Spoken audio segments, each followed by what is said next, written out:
Today I will be presenting our work, that is the water vapor isotopes and controlling factors at Roorkee, Uttarakhand. So water vapor is a very important parameter. As we all know, the wind brought a lot of air moisture from ocean to our inlands.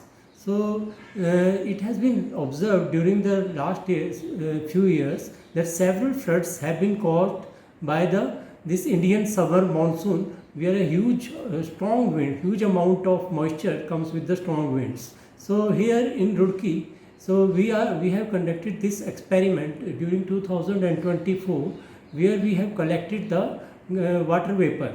The principle of it was we have used a cone condensation method, and it forms into a tiny droplets are formed and which are then collected.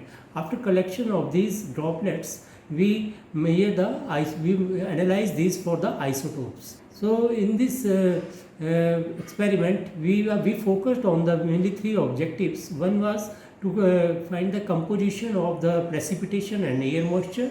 Second was to evaluate to de-excess and find out the evaporation enrichment and the kinetic fractionation due to this de-excess. And the third was to find the controlling factors, that we can find out the arrival of the monsoon. Whenever the air moisture reaches Roorkee, it starts depleting. So like the moisture becomes lighter and lighter, and at a certain time it reaches the to the lowest level. So this value we observed, and this begins the arrival of monsoon. So when we analyze the local meteoric water line, global meteoric water line, and then the iso vapor line, it was measured as a 8, slope was 8 and intercept was 11 in case of the global meteoric water line, but slope was 8 and 9 was the intercept.